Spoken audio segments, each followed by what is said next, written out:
Jamaah. Yeay. Oh jamaah. Yeay. Alhamdulillah. Tepuk tangan lagi dong dengan semangat. Kita masih di Summit Indah. Masya Allah, tabarakallah. Temanya masih sama ya. Butuh satu kampung untuk membesarkan satu anak. Tepuk tangan sekali lagi deh.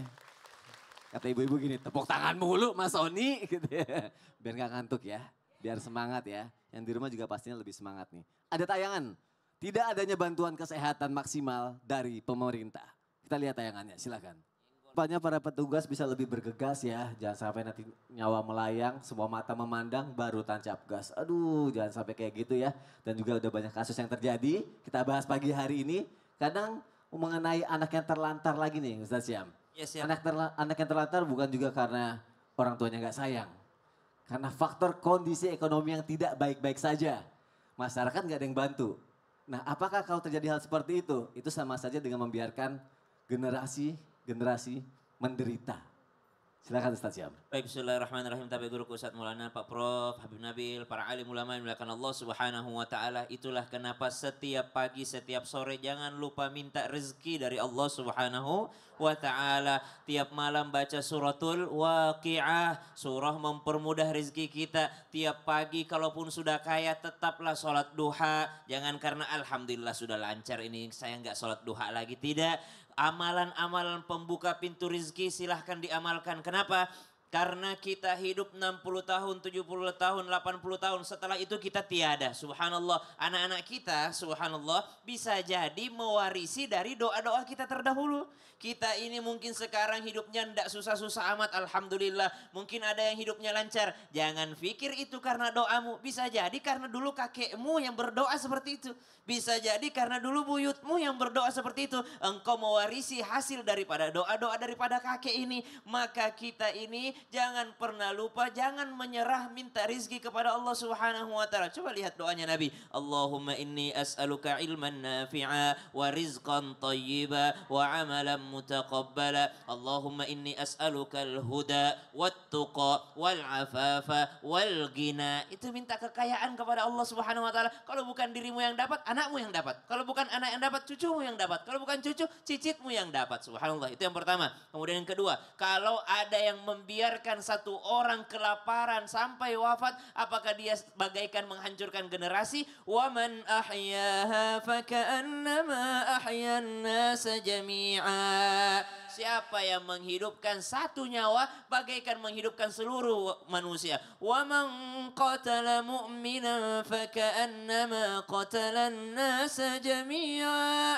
Siapa yang membunuh satu orang itu bagaikan membunuh semua orang. Subhanallah. Boleh diulang nggak Ustaz, yang itu tadi bagus banget ya. Yang mana itu? Yang satu nyawa itu apa? Yang mana? Menghidupkan satu nyawa sama dengan Wa man ahyaha faka'annama ahyan nasa jami'a. Siapa yang menghidupkan satu nyawa bagaikan menghidupkan semua orang. Dan itulah kenapa dalam Islam ngasih minum saja pahalanya besar. Karena kita tidak tahu bantuan sekecil apapun itu sangat bermanfaat. Kita nggak usah nungguin bantuan besar. Bantuan kecil dari kita itu sudah sangat bermanfaat. Terima kasih Ustaz ya. Sama-sama, Boleh Ustaz. tepuk tangannya, Masya Allah, tabarakallah. Langsung aja kita lanjutkan lagi ya.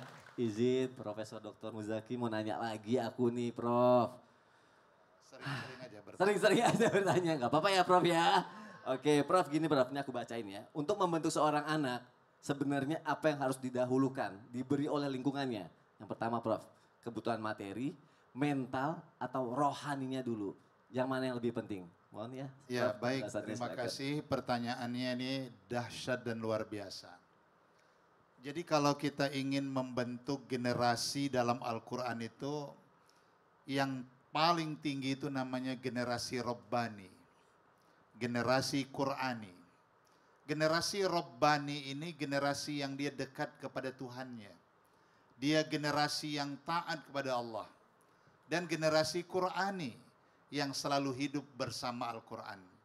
Maka cara yang terbaik yang harus kita lakukan adalah setiap anak yang lahir di bumi, kullu mauludin yuladu alal fitrah. Setiap anak yang lahir itu sebenarnya bagaikan kertas putih, bersih daripada dosa. Maka orang tuanya lah yang memberikan warna kepada anak tersebut.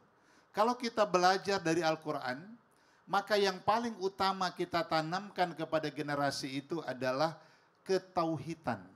Tanamkan kepada mereka akidah. Makanya bayi yang lahir itu disambut dengan azan. Supaya dia mendengarkan kalimat-kalimat tauhid. Dia mengucapkan kalimat syahadat dengan basirahnya. Mata batinnya yang masih bersih. Sehingga kalau sudah kuat ketauhidannya kepada Allah, dia sudah punya daya tahan, dia punya daya juang, dan dia sanggup menghadapi berbagai gelombang, ujian dan cobaan dalam kehidupannya. Kemudian yang kedua, selain pendidikan tauhid, yang kedua sangat kita perlukan lagi adalah syariat. Generasi itu dibimbing bagaimana menjalankan syariat. Itu yang diajarkan Luqmanul Hakim dalam Al-Quran itu kepada generasinya, la tusyrik billah, inna syirka la dzulmun azim, jangan syirik, kemudian aqimus shalah, dirikan salat, wala tusair khaddaka linnas, berakhlak yang mulia. Maka pendidikan ruhani, jasmani, nafsani, 3 hal yang harus terintegritas bagi generasi pada hari ini. Tepuk tangannya dong. Tauhid dan syariatnya ya Prof. Masya Allah. Terima kasih untuk penjelasannya Prof. Silakan duduk Prof. Masya Allah, tabarakallah. Oke jamaah, aku kasih kesempatan lagi untuk nanya ya. Yang di rumah juga siap-siap ya. Semoga ini bisa relate dengan masalah jamaah yang ada di rumah. Yuk kita masuk ke segmen Curhat dong Ustadz. Iya, kami curhat. Langsung aja yang mau nanya boleh angkat tangannya. Yang mana ya? Oh Masya Allah mau nanya semua, mau nanya semua. Ibu deh. Ayo, ibu ikut saya bu, sini bu. Silakan kasih salam, namanya siapa, Lain kali, dari mana? kalau bawa roknya yang agak beda supaya ditunjuk. Faktor rock ya, silakan bu. Bismillahirrahmanirrahim. Assalamualaikum warahmatullahi wabarakatuh. Waalaikumsalam warahmatullahi wabarakatuh. Mohon izin bertanya Pak Ustadz. Oke, Habib Nabil izin Bib. Ya baik. Maulana izin Ustadz. Siap. Nama saya Rusnawati dari Al Hidayah, Taman Ciroas Permai Serang, Banten. Tunggu dulu, saya naikkan Oh, volumenya. iya, Bu, ya. Oke, udah kencang pasti nih. Coba silakan bu, namanya siapa bu? Namanya Rusnawati dari Al Hidayah, Oh. Ciroas Serang. Ya sama aja. Ya udah nggak apa-apa, tepuk tangan aja deh biar lebih semangat deh. Grogi loh di sini. Nggak boleh grogi nggak apa-apa. Mau curhat apa?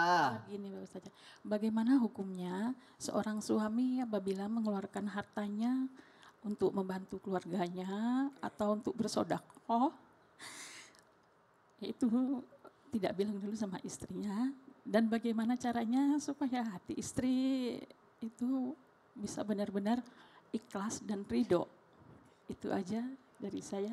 Saya akhiri, wassalamualaikum warahmatullahi wabarakatuh. Waalaikumsalam warahmatullahi wabarakatuh. Jadi suami ibu nggak pernah bilang kalau ngeluarin uang untuk sedekah gitu? Bukannya nggak pernah bilang, Oh. pernah. Gitu. Ya gini. Oh ya udah deh. Sedekah itu 5 syaratnya. Nanti dijelaskan lebih lanjut lah oleh Habib. Sedekah itu ada 5 syaratnya. Buat semua suami dimanapun berada, kalau bersedekah lihat nih. Salah satu wanita curhat di sini. Ya. Yang pertama harus ikhlas. Ikhlas itu tidak berharap balasan, tidak mengganggu kondisi, ikhlas. Yang terbaik, jangan yang buruk. Jangan sampai nanti timbul dendam, sakit hati. Kemudian sasarannya tepat, pantas nggak untuk kita bantu.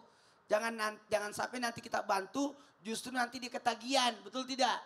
Atau membuat orang malas. Apalagi jangan jangan mengungkit. Nah, jangan yang kelima, jangan menghinakan orang yang kita kasih. Itu ya. Walaupun sedekahnya buat yang baik-baik, emang nggak boleh juga nggak bilang Bib? Ya. Iya, jadi begini.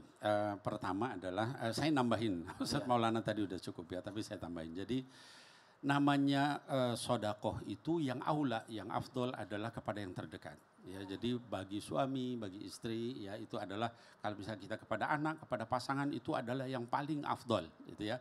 Yang kedua jangan diungkit-ungkit. Ya, kalau misalnya diungkit-ungkit akan hancur lebur pahala sodakoh kita. Yang ketiga jangan juga curhat nyakitin orang lain. Ini kalau nggak kayak begini, kalau nggak saya bantu dulu dia nggak akan jadi orang. Itu seperti itu menyakiti orang lain dan tidak baik.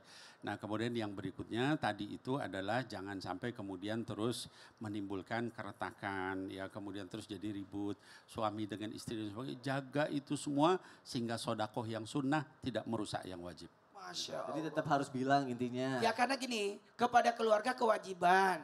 Oke. Yang lain kan sunnah. Baik, Masya Allah. Ibu terima kasih ya udah bertanya ya. Sekarang ada sesuatu yang penting juga yang mau disampaikan sama Mas Fadli. Ada. Mau tahu nggak? Coba kita lihat. Silahkan. Tuh ada di situ tuh. Masya Allah. Ayu, aku tuh suka banget deh aromanya Kispre Kasturi. Seperti aroma wangian di tanah suci. Wah, aroma khas di Raudah dan Masjidil Haram ya, bikin hati tenang dan semangat untuk ibadah. Ini Kispre Kasturi suci. Biar ibadah pun di rumah serasa di tanah suci. Nih, aku bawain juga buat kamu nih. Wah, terima kasih. Masya Allah. Memang ya, Kispre Kasturi suci ini wanginya khas banget. Seperti hadis Rasulullah mengatakan, jika seseorang ditawari parfum, hendaklah jangan menolaknya karena aromanya baik dan mudah digunakan. Hadis riwayat Muslim. Tapi Kispre itu kan biasanya disemprot untuk nyetrika. Memang boleh disemprot di alat sholat? Insya Allah boleh yuk. Kispre Kasturi bisa disemprotkan di mukena, sejadah, atau sarung. Jadi pas sujud kan hidung harus menempel ke sejadah. Aku contohin ya.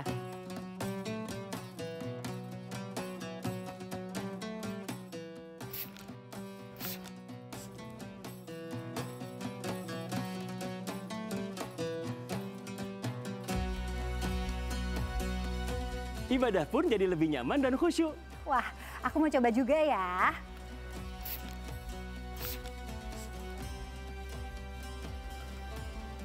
Masya Allah, harumnya tuh bukan sekedar wangi, tapi membawa rasa rindu dan kedamaian. Serasa menyatu dengan suasana ibadah di tanah suci, benar-benar menyentuh jiwa. Bener kan? Jadi ketika sujud ke sejadah, gak bakal bawa apek lagi. Dan sholat jadi bisa khusyuk. Udah gitu Kispre Kasturi ini sudah bersertifikasi halal. Wewangiannya dari essential oil jadi aman, tahan lama, dan punya anti kuman.